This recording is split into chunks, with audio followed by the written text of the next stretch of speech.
On. Okay, thank you. And I'm glad that Dave asked me to come in and talk about our bus. It's been a wonderful project, and it brought a lot of people together, and it was a 7 year project. And I bought it in 2011. As you see it right here, it's front of a big white tent, and that is part of the Leroy Hartung auction. Leroy passed away. I knew him since 1963, so I have been following the bus since the 70s. And of course, Leroy was a real character. He would not sell anything. He had a wonderful collection. He lived like a pauper, but he had millions of dollar collection of cars, motorcycles.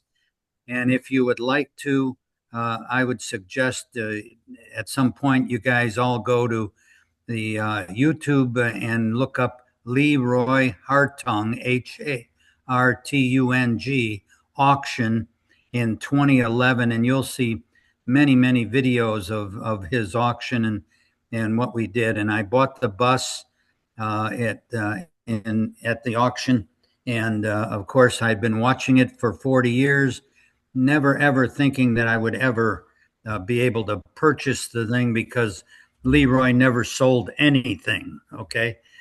Quite the character. He had no running water, but he had electricity. Okay. So you can hear me, right? Yep. Okay. So I'm gonna go through a couple of photos here, and I'm gonna stop and talk about them. This is a 1931 double A bus. It is a very late 31 and almost a 32, but it has the Model A engine in it. The bus body was made by the Union City Bus Company in Union City, Indiana. And Henry brought it into the product line as a 330B adult passenger bus. And we raised, the idea was to raise money through the Model A community and be able to restore it after donating it to the Model A Ford Foundation. And we have our museum at the Hickory Corners Gilmore Museum, and the bus is being used for giving rides at the Gilmore Museum now. You can see it. It was quite in rough shape, but to me, I thought it looked great. Almost everything was there. Here we are raising up the body so we could get to the engine number on the frame, so we could we could get the title with the correct engine number on it. That was our hassle with the state of Illinois. This is the original Duchess blue on that gas tank. So this is the color that it is today. Here we are offloading it to get some of the body panels made. We took it to a sheet metal shop, a restoration shop for doing that part of it. Again, the Duchess blue underneath the instrument panel, the original floor. It was in pretty sad shape, but it was great patterns, great wood patterns. And you can see the panels here being cleaned and stripped. And here we are ready to take it apart further. Now you can see the framework of one of the sides, and you can see the fact that we're actually making the panels from the windows down. We're at the bottom of, how the bottom of the body rots away. And so we made new panels and put them on the body and mounted them. And it was a beautiful thing. Here we are lifting the framework under the floor. And here's two guys that in Coastal Carolina A's, this group here, as we push it into my trailer, they restored the chassis for us. And there it is right there when I got it home. That's my barn in the background. Here's the whole group down at Coastal Carolina A's. We went down there. They had a big cook-off, and you can see it was a lot of fun. We brought a lot of Model A people together to do this project. And as you can see, the masks, we did it through COVID and everything else. So here we are doing the wood bows for the roof. These guys are from Michigan, and they volunteered to do all of the wood in the roof. This family here did the wood floor. And this group here helped us with those body sides and sanding, and now you can see a lot of the plating that went into the bus. There's Ken.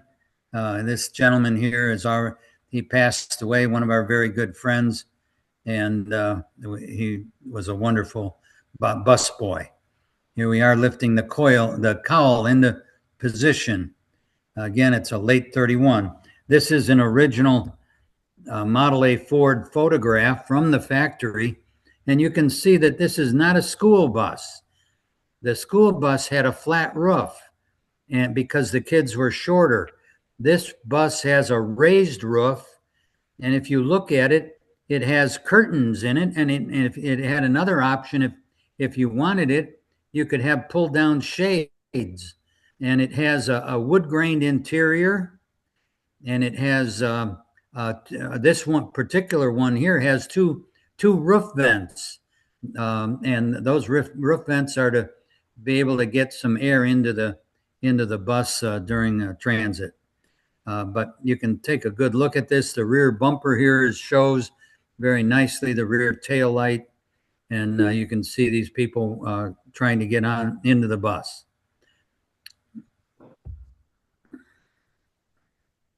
Now you can see that same side panel that we've restored, and we've painted it Duchess blue. This is my cousin Bob, who did the wood for the doors and some of the side wood. And of course, you got to have pizza when you're doing restoration work. So here we are having some pizza. This is in the shop at Greenfield Village. They also have a bus, and we use their bus. We borrowed seats out of their bus. We borrowed a rear bumper so we could make this rear bumper exactly the same. And here's some of the guys that helped out to get us to the end date. This is my brother Ron behind the wheel, and myself standing next to the bus body. And of course, we're prepping it for final paint. You can see this is the driver's seat. That's the only original seat that came with the bus. And there's Larry Wallace working on the roof. And then Larry and Steve Burton are installing it at my house. We took 3 days to install all that wood after they built it over in Michigan. You can see they did a heck of a job, really good. Everybody who volunteered to help was just amazing. This is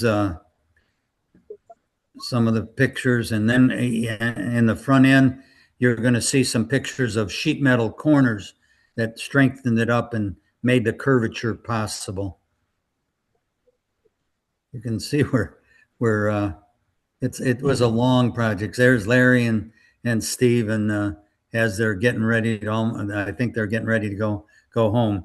We put a DP90 epoxy primer on all the wood, and here we are getting ready to go down to get the sheet metal for the corners of the roof and the doors. We had all 3 doors. The last thing you do is fit the doors. So here we are. That garage is my garage right behind me. This is Sam Waltermeyer, and you can see here he did this corner right here. He's a sheet metal master, and he made that sheet metal corner. He did all the sheet metal panels for us. Just loved it. It's always fun to work with somebody who has great skill sets. And then some of these are duplicating. This is Bob Lederer, the big guy there. And here's the Napier A's. Guys came up, and you can see the corner of the sheet metal there on the roof.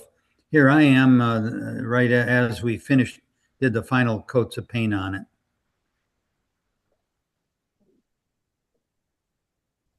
And this is over at the upholstery shop. They had just completed the roof. And there you, from before and after, that's what it looked like the day we bought it. And here it is after we got the wood and the sheet metal up there. And then, yeah, this thing's duplicating. Okay, there I am laying on the floor with some of the helpers, the guys that were surrounding me. We're ready to put it together. This is a gentleman who donated. He's a Model A guy, and he had a glass shop, and he donated all of the wood all of the glass for the bus. I think there's 13 windows. This has the real high output generator there. You can see, I've never seen one of those before until we bought the bus. I'd only seen drawings of it, and there we had an original one there. Okay. Now I'm going to go let me go into sharing. Hold on.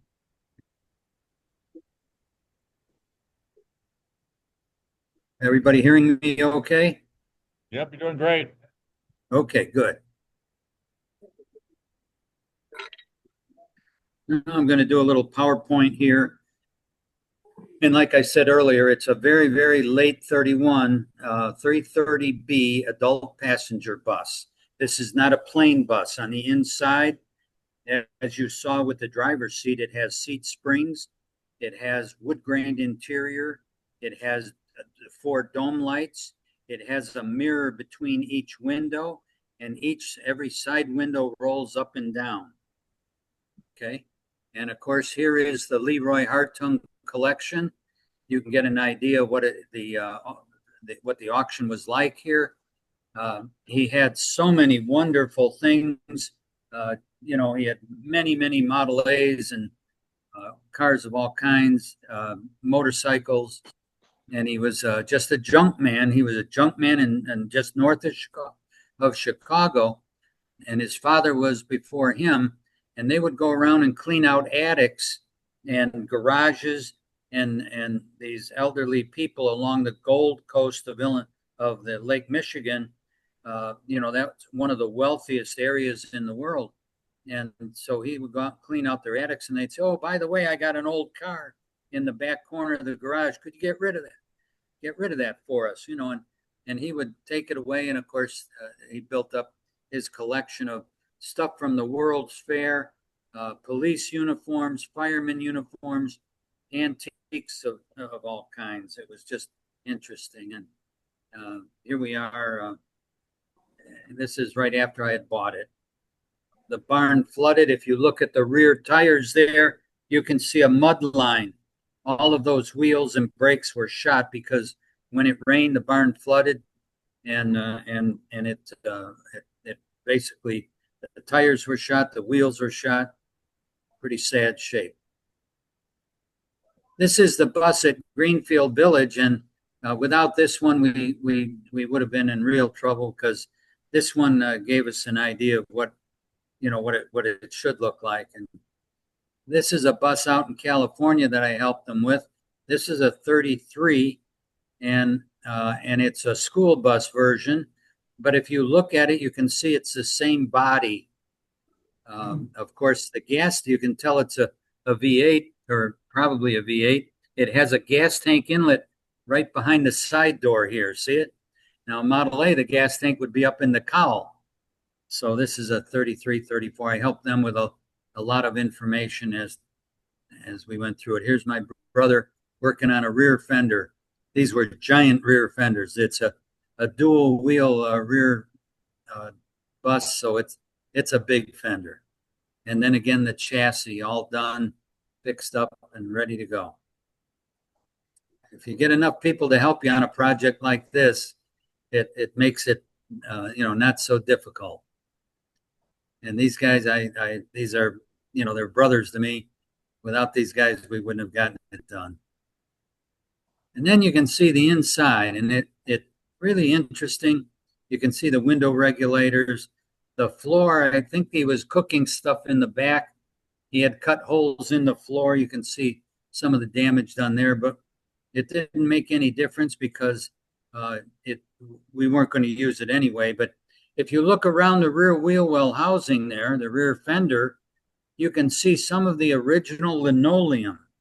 The inside flooring was made with this battleship gray linoleum, which we duplicated and put that in there. And of course, you got to do a lot of sandblasting and grunt work. And here is the side panel and some of the side panels that new sheet metal panels that we started that we were making. And here is the side panel on some sawhorses, and you can see they had actually there's a bead at the bottom of each panel, and they actually made used a Pullmax machine, and they duplicated that bead exactly. I was absolutely thrilled with Sam here. Sam was the man, and he did a wonderful job for us. And here it is after we had mounted the moldings and got it looking like it's almost ready for paint here. And there again is Sam looking over his work. There's my brother Ron and me, and this is the back panel we're working on here, and we're grinding off rivets and welds, and you can see how bad this is the bottom of the back end of the bus. Ron is standing in the rear door, and the metal sheet metal is so rotted away that it's coming away from the structure. Everything when you're doing a bus is big, and here we are priming and painting the window channels and the crank assemblies for raising and lowering the windows. Here we are putting the Duchess blue on the cowl and the gas tank. And of course, you got to have some splash aprons by the running boards and up into the front fender. Here we are working on the rear floor. This was I think we're getting ready to put it up on the frame. There we are up on the frame, and everything is heavy, so we had a lot of guys come over and give us a hand. This is a rear corner, and you can see how bad it was. They actually cut the 6 inches off the bottom, and they added 6 inches onto the very bottom. At the far end is the bottom. The top is over to the left side of the screen, and the bottom is at the right side. Here we are pulling the cowl off of the body. Yes, you use things that you don't think you'd ever use. I never used scaffolding in any restoration I ever did. So here we are. I had 2 or 3 pieces of scaffolding, and we just it was great to have it available. And now I've got all the wood bows off the top. I've got them marked, ready to go to Detroit for duplication, and that's and the bracketing and the bolts and everything, so that they could make it all up. Here's after they cut them, they actually did finger joining the same way it was done. So here we are with one side of the bows stacked up, and they did a wonderful job.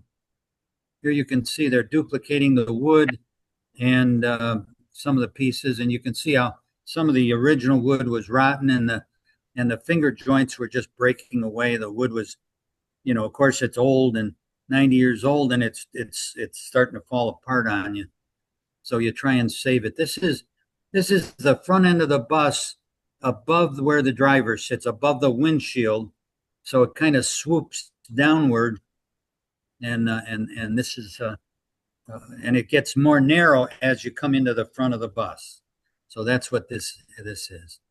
Here we have one of the seats out of the bus from the Greenfield Village Henry Ford Museum, and we took it all apart. It was pretty crummy, and we were going to use it as a pattern to make our seats. So we bent up all this tubing. We had it done.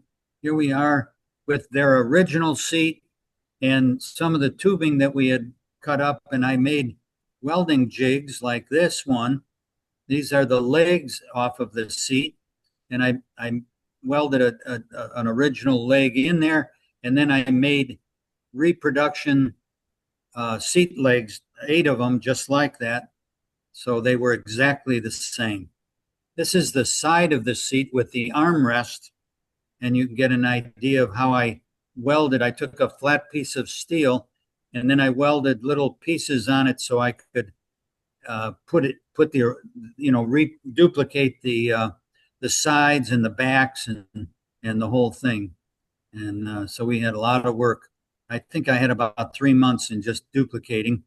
Here I am with the original seat and holding the reproduction right next to it with a C-clamp, and it worked out perfectly. A lot of work. Here is the original drawing of the seat from the Henry Ford Museum, the archives, and you can see the seat springs in the bottom.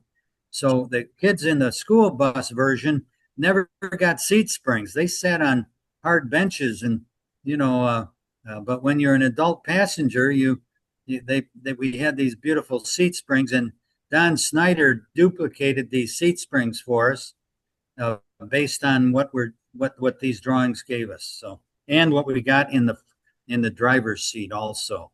We got original seat springs with the driver's seat. And here we are in a factory in Chicago, and we're bending the tubing in a machine to the right curvature for that seat leg. And if you raise and lower these rollers, you either increase or decrease the radius of the bend. And here I am.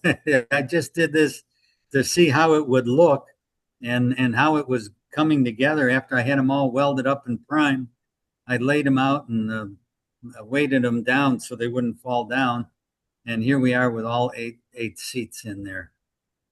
Now we're, instead of using the original caning that they had, we use this black stretchy material, and we screwed it into the framework. And we used this green stuff is called fake horsehair, and we used that in the back, and it just worked out great. We used it like we wove it in like a lawn chair, and we got it to work real good. And then we put in some of this kind of stuff. We put padding in there to make it comfortable. And then the upholstery started to come together. This is the seat out of the Greenfield Village bus, and we restored 2 complete seats for them, and we're starting to work on more of their seats now. So we've got great friends over there. The one modification that we made was that we didn't know how tall the driver was going to be. So this is an upside down driver's seat. And with this lever in the front, you can pull up on the lever and you can slide the seat back and forth. The seat is almost exactly the same, except on the bottom, it does slide back and forth depending on the height of the driver. And that's material that we use for the seats. There's the driver's seat and one of the side seats. This happens to be the wood grain material. These are all interior trim pieces. And if you look closely, you can see where the mirror was. And under the mirror, you can see how beautiful the wood graining is. This is the cowl in the process of being restored. We're putting in new pieces. That the bus was so rotten in this area, we actually swapped out pieces, welding them in. Again, this is the gas tank, and you can see that wonderful Duchess blue. Here is, if you look at the piece on the left, that's the cowl that we built. This is on the right is the piece that we took out of there. So you can see how badly rusted out it was. And now that cowl section is together and almost ready to go into the car, into the bus. Now, I said they made a die and a Pullmax machine. And this is a stop here. If you can see that curvature of the typical bead on a Model A Ford, and that's the die they made so that they could hammer the bead into the bottom of those panels. Here's the rear door. This is not an access door. It's an escape door, and there were many challenges, because we just couldn't find the right mechanism for it. Some of the pieces were missing. Here's some of the plating that we got done. That was done by one of the guys up in Wisconsin, and he donated it. And now you can see the corner panels, the rear panel, and the two side panels stacked up, almost finished. Here's this is the right, no, I'm sorry. This is the left front door. This is the driver's door. And if you look around, you can still see some of that Duchess blue on the wood pieces there. And you can see how bad it was. It was pretty sad shape, and my cousin duplicated it. I don't know how he did it, but he's a great woodworker. Here we are sanding the floor. It started to cup a little bit, so we were sanding it out flat. Here we are. I made a rack that I could fit into my spray booth with casters on it that would hold the bus side, so I could roll it in. We could sand on it. We could paint it and work on it. Again, here we are, ready to mount the back corner, the whole back panel. And one of the things we did was we made shirts that said, "I am a bus boy," T-shirts and sweatshirts, and we sold them as a fun thing to help raise money. We also raffled off the 2 airline tickets to visit with Jay Leno because one of the guys in our barn knows him pretty well. And we had fun with that, but the guy who won the prize did not take the trip. He took the cash instead. So we were disappointed with that. This is a sample. You can see the Duchess blue, and that's one of the samples that I didn't like. It was a little too green. I wanted to be a little more blue, so we went back and reformulated. Here I am using a spray gun to paint the side of the bus. One of the other that we made 2 major modifications. This is a step. The running board of the Model AA Ford is 18 inches off the ground. And we felt that if we're going to be giving rides, we needed an electric step. This comes out of the RV market. It's a 12-volt thing, but we put, we stepped up the voltage from 6 volts to 12, and we got it working. So now this step with the yellow line goes in and out. So when you open the door on the bus, the passenger door, this step will go out, and the passenger he's got a 9-inch step and then up into the bus to assist the entry. This is a unique picture because these are the pieces that are left over that we cut out of the bus. If you look at them, most of them are in pretty sad shape. And Sam, the metal man, it's easier for him to make new pieces because he has all the equipment, all the tools, and the skill sets. And so these are pieces that he took out, and I just thought it was an interesting photo. Here we are. After we get it all together, we're putting in plywood siding here. The circles at the top are where the crank handles go to raise and lower. And then, of course, we put a little bit of padding on it, and then we covered it with material. This is the gentleman who did the wood graining for us. He's in Pennsylvania, over near Gettysburg, and he donated all of these pieces that you see on the table are pieces from the bus, and he wood grained all of them. And now you get a real close-up view of what the beautiful wood graining was on these sheet metal pieces. Again, some of the assistants, there were times here where we'd have 8-10 people working on the bus. And now we're getting real close to coming to the end. We took the bus to Hershey the year before last, and someplace I wanted to take it and show it. And we had that experience. It's a wonderful thing to take a vehicle to Hershey and show it at the car show there. And we ran a little contest. And the name of the bus, we called it the Spirit of Gilmore, and we put that on the side of the bus right there. And also on the side, I came up with the fact that the chassis started its life in Dearborn, coming out of the Ford Dearborn plant. And of course, it spent most of its life, we believe, in the Chicago area. So I called it the Chicago and Dearborn Transit Company, and on the back door it says ride in comfort. Just the lettering and everything, we're very, very proud of it, of course. Here it is in front of the Model A Ford Foundation Museum at the Gilmore. I don't know if any of you have been to the Gilmore, but if you haven't, it's a 90-acre site, and we're very proud of the beautiful Model A museum there. And that's the end. So thank you for your support of the bus project, and thanks for listening to me. I certainly can answer any questions you might have. Thank you, Ken. I hope that was loud enough. Yeah, that was great. Thank you. Questions, anybody?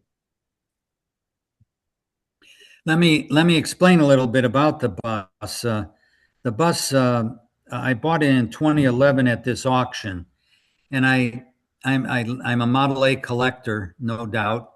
My wife is editor of the Model A News, and I've been in the hobby since high school. I drove a Model A coupe to my senior prom in downtown Chicago. And so I've always loved Model A's. Of course, I love Model T's and V8s too. But we had a lot of 49 Fords and 50 Fords in high school, and 53 Mercury. And I bought this bus after I looked at it for many, many years, and I bought it for $4,500, 53 out the door, and at the auction. And I was thrilled. I was just thrilled to own it. I just wanted to get it running and drive it. I'm not a wealthy person, so I couldn't afford to restore it.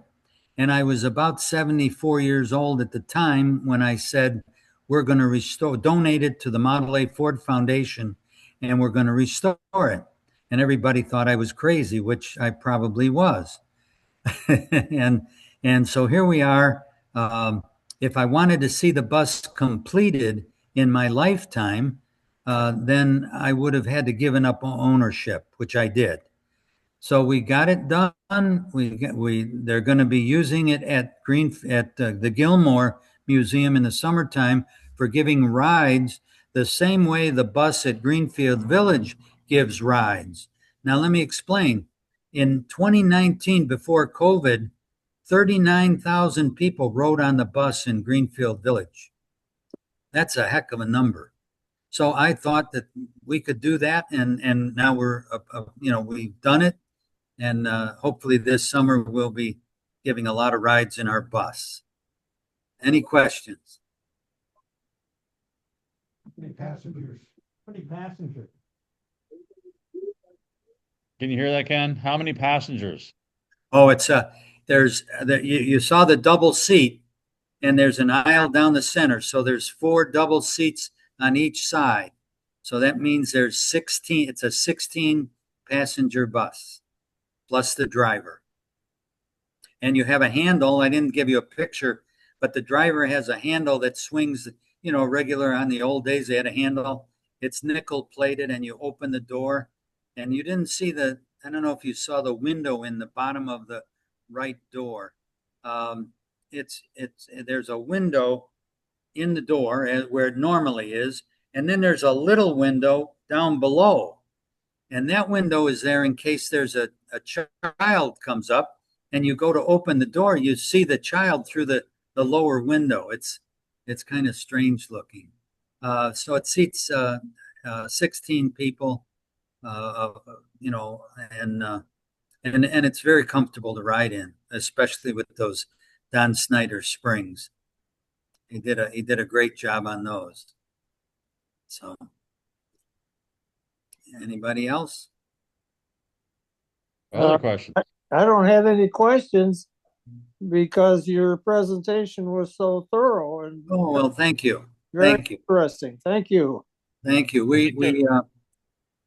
Like I said, I thank a lot of people every day that worked on this bus, and you know, without their help, we wouldn't have been able to do it. I have a question.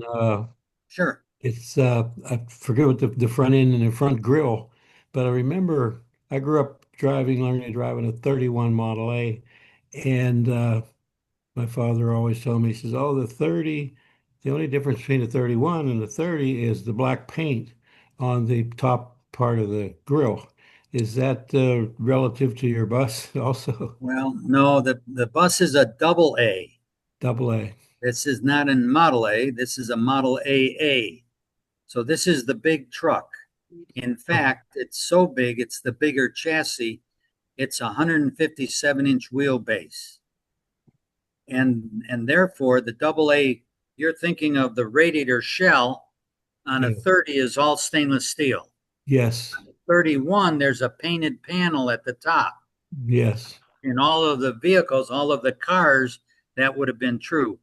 When you go to the double A, you'll notice that it goes straight across, doesn't have the little dip down, and it's completely painted black, Yes. the whole Yeah. shell. And that's this bus has the fancy front bumper. It's chrome plated. It's got this is a fancy bus. This, if you look at it with all the wood grain interior, the mirrors, in between the windows, there was a mirror so a lady could comb her hair, a gentleman could straighten his tie.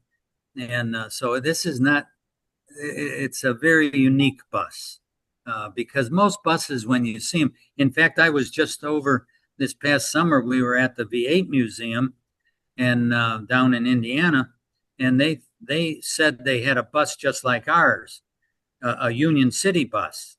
And I went down there because I was going to give them my, if they needed anything that I could help them with, I was going to give them that frame that I made to hold the side panels when they went, but it wasn't a Union City bus. It was a school bus out of California, and all the uprights are wood, and that wood, it rots away, and then you lose your patterns and everything. The nice part about this bus, it had a wood floor and a wood roof, but everything in between was metal. You see those sides, that was all metal framework, so it stayed in good condition. Better, I shouldn't say good condition. I should say better condition. It survived. Did Ford Somebody make here a had a lot of question. these buses? No, there weren't very many of them made at all, but they did go into 32, 33, 34. But I think there were 47 of these buses made in the Model A version. Now, they started making the school bus in May of 31. They didn't make this bus until October or November of 31. So there were only about 47 of the adult passenger buses made, and so it's quite small. There's 3 of them that we know of that exist. We have our bus at the Gilmore. We have the bus at Greenfield Village, the Henry Ford Museum. And then there is a guy in Alabama that has a 3rd adult passenger bus.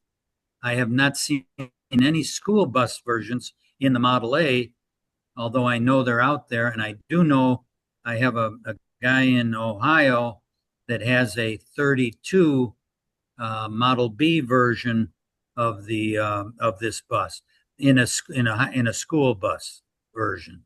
So it's got the flat roof and the long seats down each side. But Are you familiar with the buses at Glacier National Park, the Ford buses? Are they different than this one? Oh, I don't think they're Ford. I think they're white. white. Yeah. Ford paid to have them rebuilt on a Ford Okay. like 450 chassis, but it's the white body on top. But they were white trucks originally. They were originally white trucks, and they had some Stanley Steamer buses too. So who were the clients for these buses? Were they like cities and municipalities, or were they more like hotels? I Or- I I have a photo that says American Airlines on the side of the bus, and it's a Model A bus, just like ours. Hmm. So who bought them? Municipalities, probably churches. Our bus was one of the buses we know, the guy in Alabama, that was a church bus for a long time, but probably not the original buyer. It's hard to say who bought them, but like I say, I do have one that says American Airlines on it, or one of the airlines. Pretty interesting. You just got to And move people around. You wanted to buy a nice bus. You didn't want to buy a school bus. You bought something a little higher end, and then there were a lot of bus companies out there. This was just one of them. In order that bus to nuts to a Ford dealership, or did you have to do the cab and chassis deal and then take it to someone? Did you hear that, Ken? No, repeat, All please. right, so the question is, could you get that completely delivered by your Ford dealer, or did you have to buy a cab and chassis and take it somewhere and have Union City add the bus body to it? No, no, no. This is a Ford. This Henry put this into the product line. When I say 330A school bus and 330B adult passenger bus, those are Ford designations. So I don't know where they were assembled, but if you wanted to order one, you would order one. It would come to your dealer, and you'd probably pick it up at your dealer. Any idea? It was what a the price- Ford bus. Me, How about, do you know what the price was back then? it was $1,500. Here is Ooh. an original Ford ad for this bus. See it? Yep, sure can. So, and it says this is from December 1931, and the magazine it was in was Bus Transportation. I duplicated it on the back of our Model A News because this is the bus that we Neat. had. This Ken, is do me a favor. Do me a favor and click the stop share, and we can see your. oh, is Yeah, there you go. Thank you. that better? Yeah, now you can show the. Yeah, there you go. Can Now you it's see full that? size. Yep, Yeah. and then flip it over. And then the back cover is the ad that was in Bus Transportation, and it says, "But Ford enters the passenger bus field, featuring beauty, comfort, and safety, plus true economy." And then it gives you some of the details.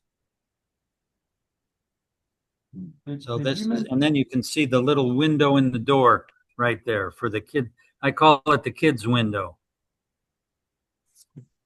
did you mention the type of engine? Was it the four-cylinder or did they do something else? Can you get a little Was it a closer? four, was it the standard like Model A four-cylinder engine or did they do Yes, something? yes. Okay, I got your question. Yeah, it's hard to believe, but the exact same engine that's in the automobile is also in the double A.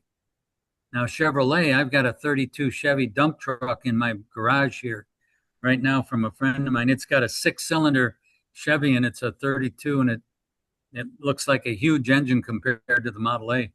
But all double A, which is the big truck from Ford, the double A, they were all car engines. Now they had 4 speeds and they had, a little different gearing, but that's what they used. Thank you. Here's Now, a the transmission was a 4-speed, transmission. Did it have any type of a, rear end where you've got a 2-speed rear end to it at all? they did on some of the earlier ones in 31. They had a 3-speed with a dual low, and things like that. But by the late 31, they were running a 4-speed transmission and this bus has a high-speed rear end in it. I've done 40 miles an hour in it already. And considering the roads back in 1931, I think that's probably about as fast as you would have wanted to go. I saw Chicago police on the original photograph. Did you do any history to find out where it was? No, that was Leroy Hartung was he was a character. Okay, he had a girlfriend that brought hot water to him in the morning at his property, and he was hidden in the woods, so you couldn't see his collection, his barn, and he had a unique sense of humor, and he put a red and green stop and go lights for lenses on the headlights, and you'll see that building police alarm on the door, and he had a beautiful Chicago sign on the top, which I grabbed right away. So I didn't want to see it get broken. It's glass. Anyhow, he put all that stuff on there and he painted it black and he called it a paddy wagon. Well, it was never a paddy wagon. It was never associated with the police, but that was what he did, and that was his sense of humor. So to give any, the village wanted him to get out of there, so he made his barn into a museum, and then they couldn't get rid of him.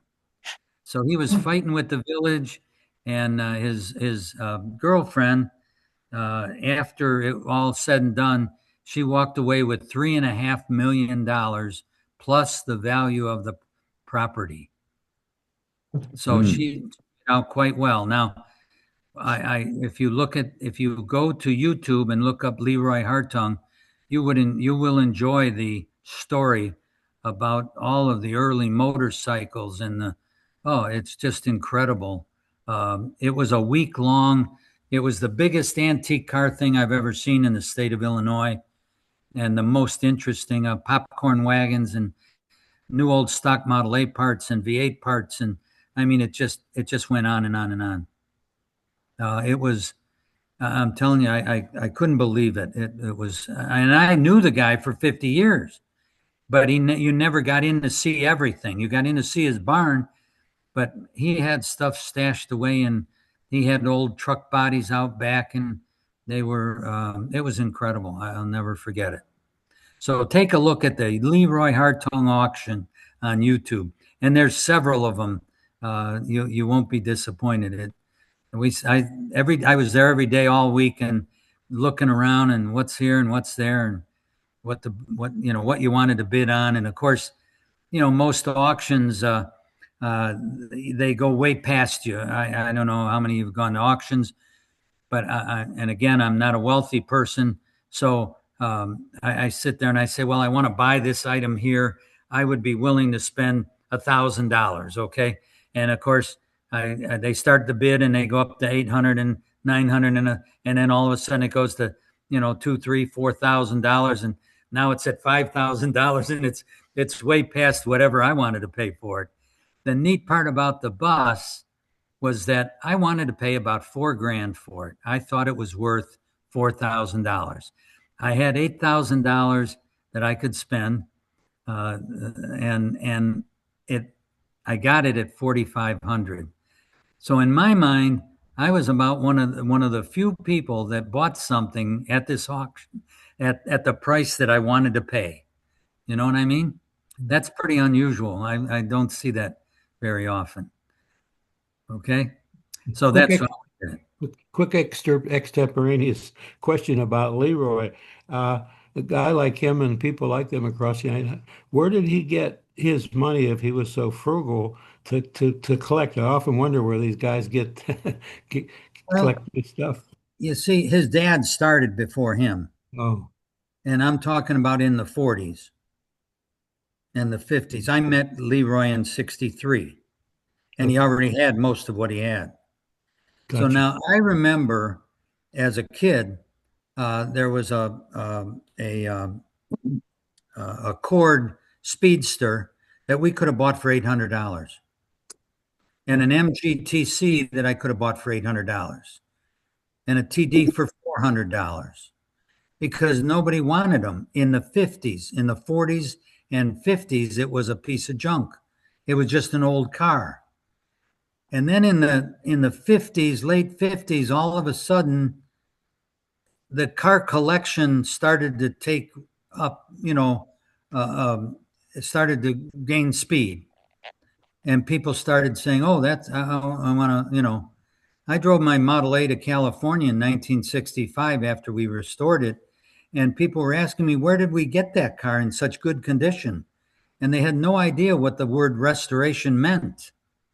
So you could buy this stuff, or you could, what Leroy was doing was he was going with these elderly people in the 40s and 50s. They wanted their garage cleaned out. They wanted their attic cleaned out, Gotcha. and he would go in there and he would clean it out for them. And what was he cleaning out? He was picking up stuff from the World's Fair, Chicago World's Fair, Wow. and car parts and horse and buggy stuff and old clothes. And I'll tell you, he had the first issue of the Playboy magazine was in my bus, and it sold for $5,000. Okay, the bus sold for 4,500. The magazine sold for 5,000.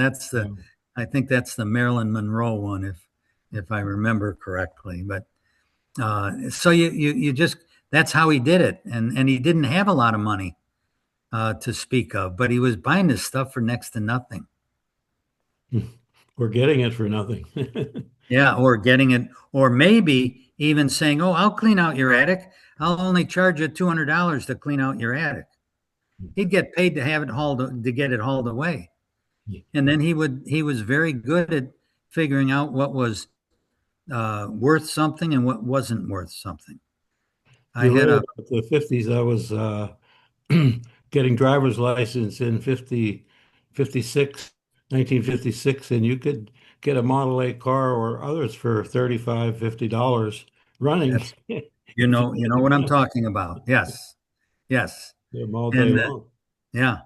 And they were good cars. And Yes. so that was what we did with Leroy, and Leroy was quite the character. He had a skeleton on the property, and he would tell people to go over there and open up this casket, and they'd open up this casket. There'd be a skeleton inside the casket, and he'd say, "That's what happened to the last guy that came over the fence," And he was always worried somebody was going to steal from him, but he had some very, very rare cars. He had $1 million worth of license plates. Okay. Wow. He had Wow. walls filled with license plates. Just unbelievable. Take a look. I'm telling you, take a look at the videos on YouTube. It was quite an experience, and I was just happy. I was so thrilled to walk away with the bus. The rear wheels were frozen up. You saw one of the photos where it was on the back of a flatbed to get it home, and the rear wheels were not rotating because the barn's flooded, the area flooded, and they rusted up all those wheels and everything. So it was an experience, no doubt. And I always give rides in my Model A's. That's what I like to do. That I got a fire truck, and I got a Model A station. I got a town sedan, and so you give rides in your Model A's. And I always thought, if I ever got that bus, you could give a ride. We could get my whole family in this bus and go for a ride. So that was my thinking. Whether I restored it or not didn't bother me at all. I owned it. I owned it after Lee passed away, and I just thought it was such a rare item that I liked the idea of owning it. Like I say, I know of a 32 bus in Ohio. If you know anybody's interested, it's for sale. It needs a full restoration, but it's in real good condition.